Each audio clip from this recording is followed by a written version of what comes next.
¿Qué tal? ¿Cómo están? ¿Ya listos para una clase más? Hoy vamos a ver la clase número 14. Es el primer libro de Crónicas. Voy a quitarme de aquí. Ok, ahí está. Panorama bíblico, clase 14, primer libro de Crónicas.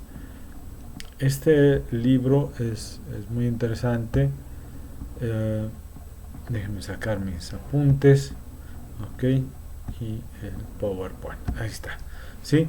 Este libro del Antiguo Testamento, el cual junto con Segunda de Crónicas era un solo libro en el canon hebreo, llamado Dibre Yamin, ¿sí? Hechos de los Días.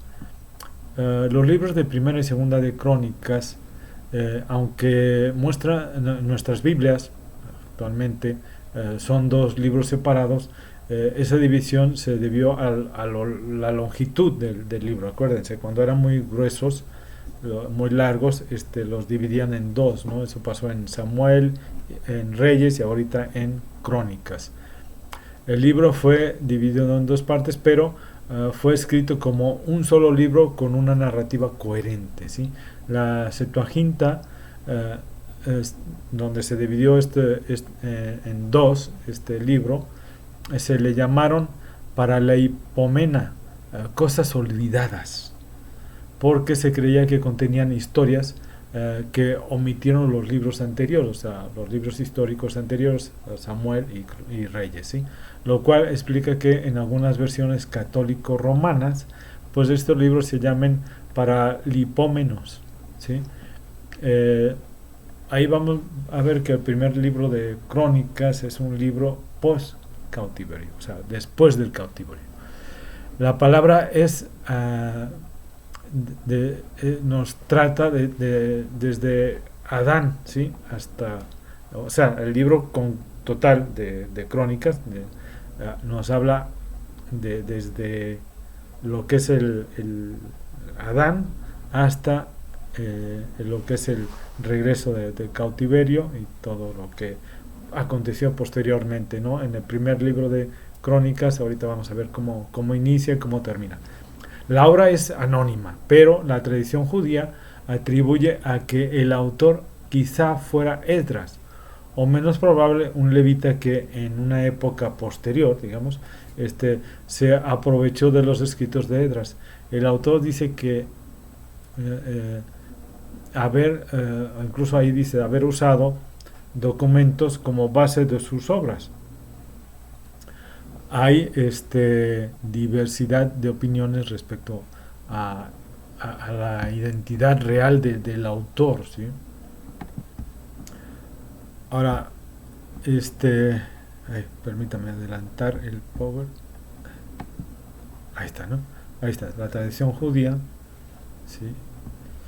La tradición judía, el ambiente de la época, la posición de Esdras como escribano, la biblioteca que según Josefo poseía Nehemías y la ausencia de pruebas de que se haya escrito en fecha posterior ha hecho creer que a la mayoría, digamos, de autores que no de autores de estudiosos, que el autor fue Esdras del 458 al 398 a.C. También se ha afirmado que no fue Esdras, sino que después se habría valido de los escritos de él, y hay quienes se inclinan por una fecha incluso muy posterior, o sea, el año aproximadamente 300 antes de Cristo, basándose en la posición de las crónicas de la comunidad samaritana que empezó en el año 350 antes de Cristo. En muchas Biblias españolas, Crónicas viene después del libro de Samuel, de Reyes y de la mayoría de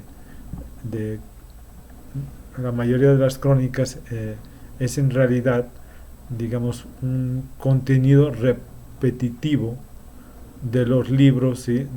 Precisamente de estos libros que acabo de mencionar, así que la mayoría de las personas o lectores de la Biblia, cuando llegan a Crónicas y empiezan a ver que es lo mismo que acababan de leer, eh, se lo salta, ¿sí? O sea, no, pues mejor, pues para volver a leer lo mismo, mejor me lo salto. Pero no es no es bueno. ¿Por qué? Porque realmente el libro es realmente es único y realmente es importante en la Biblia. Por eso está ahí, ¿sí? Crónicas ve esos temas dentro de determinados márgenes de libertad, ¿sí? Narrativa, ¿sí? La narración es muy diferente. Crónicas ve esos temas dentro de determinados márgenes de libertad narrativa requeridos para las nuevas circunstancias que hubo de desenvolverse en ese momento, porque el pueblo judío tenía unos años de haber retornado del exilio, o sea, hacía años que había regresado del exilio, entonces necesitaba esa narrativa, ¿no? En el, en el orden judío tradicional de la Biblia, Crónicas es en realidad el último libro, porque resume toda la escritura judía, ¿no? O sea, desde Adán hasta el momento en que se encontraban. La primer palabra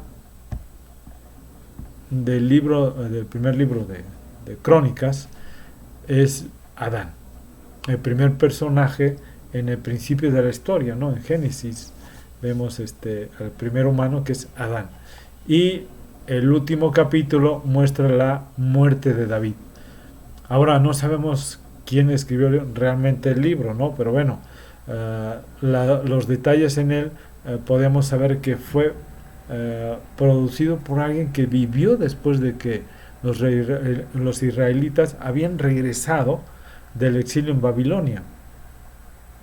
Entonces, para el autor, Jerusalén y el templo fueron reconstruidos hace algún tiempo ya, y sabemos por Esdras y Nehemías que las cosas pues no andaban muy bien en ese momento, y la gran esperanza profética en la que la ciudad, el templo fueran reconstruidos, ¿sí? Y que Dios viniera a morar en su pueblo, el rey mesiánico vendría y todas las naciones estarían bajo el gobierno pacífico del Mesías, y realmente nada de eso se sucedió, ¿no? Así se habían reconstruido todo esto, pero realmente no había llegado ese Mesías, no había ese gobierno pacífico que ellos esperaban. Y así que el autor de Crónicas ha reconfigurado todo la historia de David y Salomón y los reyes del pasado, ¿no? Para proveer un mensaje de esperanza para el futuro. Y vemos aquí que ha diseñado este libro para enfatizar dos temas evidentes. Primero, la esperanza del rey mesiánico venidero, y segundo, la esperanza de un nuevo templo. El primer libro de Crónicas comienza con 9 capítulos de genealogía, una larga lista de nombres, y podemos pensar que esto es un poco aburrido, ¿no? Tal vez es cierto, ¿no? No digo que no, pero en realidad es muy importante, ¿no? Porque vamos viendo todas las genealogías y todo eso que se nos olvidó porque eran fulano tuvo tantos hijos y esto y luego y se nos empieza a olvidar todo eso, ahí nos retoma todo, ¿no? Toda la genealogía, y el autor está resumiendo la narrativa. Déjeme ponerlo, ¿sí? Porque la narrativa entera del Antiguo Testamento, al nombrar a todos los personajes claves en la historia, y hacerlo, al hacer esto, él da forma a la genealogía para que la entendamos más, para enfatizar los dos linajes claves, ¿no? Primero está la línea del rey mesiánico, que Dios prometió, así que se dedica mucho espacio a trazar la línea de Judá hasta el rey David, a quien le fue dada la promesa mesiánica precisamente, y luego de, de la genealogía de David, el autor traza la línea hasta sus días, ¿no? Hasta el momento actual. Permítame tantito. Ay, es que se me seca la garganta. Y la otra línea familiar que reciben mucha atención es la del sacerdocio. Los descendientes de Aarón, lógicamente, quienes, por supuesto, sirven en el templo. Así que, desde el inicio se puede ver dos temas principales. La esperanza del autor de que el Mesías venga para construir un nuevo templo, y segundo, su origen en estas en el origen del Mesías en estas antiguas genealogías. Ahora, después de eso, el autor continuó con la historia acerca de David, y la mayoría de ellas resultan familiares por el libro de Samuel, pero de nuevo hay muchas diferencias, ¿no? Hay algunas diferencias realmente importantes que podemos ver como, por ejemplo, el autor deja fuera historias negativas de David, ¿no? O sea, de donde él se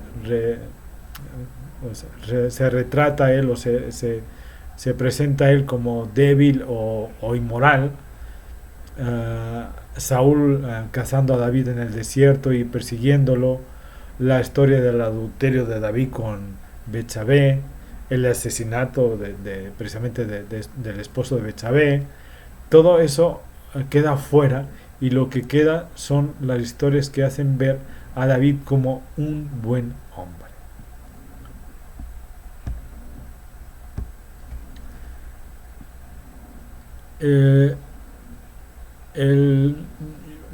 Y no solo eso, también hay material nuevo que no encontramos en el libro de Samuel, ¿sí?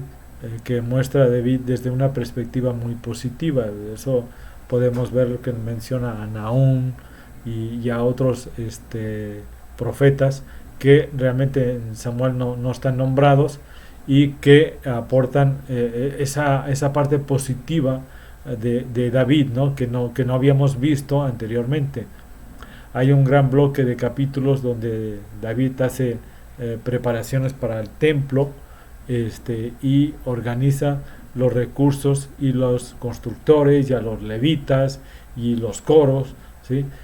Y no solo eso, el autor también representa a David como una figura semejante a Moisés. Dios le da a David los planos para construir el templo, ¿sí? Así como le dio a David los planos para construir el tabernáculo, ¿sí? De manera que pudiéramos de ahí decir, ¿no? O hacer una pregunta, ¿no? ¿Por qué todo este nuevo material acerca de David? ¿Sí? El autor no está intentando cubrir las faltas de David, porque él sabe que cualquiera puede ir a leerse sobre lo que está escribiendo ahí en el libro de Samuel, e incluso hacer la referencia, ¿no? Para más, o sí que referencia, todo está escrito en Samuel y en el libro de Reyes, ¿sí? Pero yo creo que más bien él está tratando de presentar a David como un rey ideal, para hacer que él, o de él más bien, una imagen o tipo del futuro Mesías del linaje de David, ¿sí? Aquí, ahí está. Es muy similar a como Jeremías y Ezequiel hablaron del Mesías venidero como un nuevo David. Esto es más evidente en la manera en que el autor recuenta la historia de la promesa del pacto de David en el capítulo 17. ¿Sí? Ahí lo podemos ver. Cuando comparas la historia con el paralelo en 2 Samuel, ves que el autor de Crónicas está resaltando, o sea, más bien está resaltando que ni David, ni Salomón, ni ninguno de los reyes de ese linaje eran el rey mesiánico, y cuando el Mesías venga será un rey como David, ¿sí? Así que para este autor estas historias del pasado acerca de David son lo que sostiene su esperanza en el futuro. El autor pone de relieve la dinastía davídica, el pacto de Dios con David, el templo con su culto establecido por David, el papel de los levitas y de la ley. Está escrito desde el punto de vista sacerdotal o levítico, ¿sí? Por tanto, estos tratan de asuntos eclesiásticos relativos a la construcción y la dedicación del templo y las ordenanzas del culto público. Hacen resaltar las épocas cuando la fe había sido la fuerza dominante entre el pueblo y sus líderes, y habría traído la prosperidad, y subrayan sobre todo que el abandono de la fe verdadera redunda en ruina y maldición.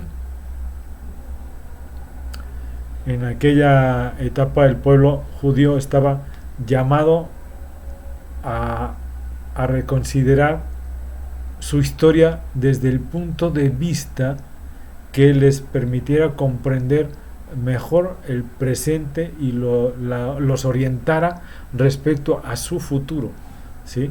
Y esto es lo que el autor de Crónicas ofrece a la comunidad post-exilio.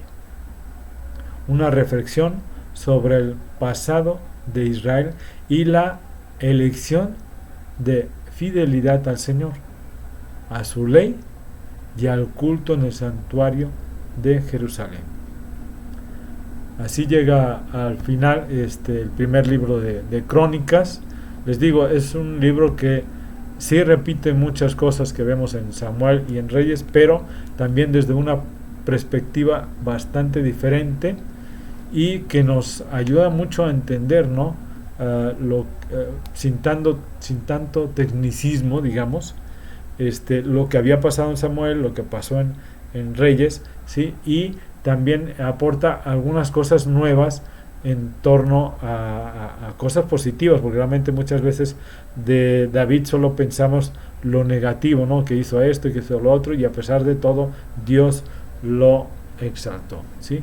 Porque él se humilló. Pero también vemos otras cosas muy positivas que él ha hecho, que hizo y que ahí son mencionadas, ¿sí?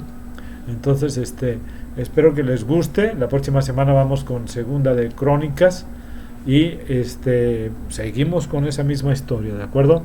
Cuídense mucho, que Dios los bendiga, y nos estamos viendo la próxima semana. Hasta luego.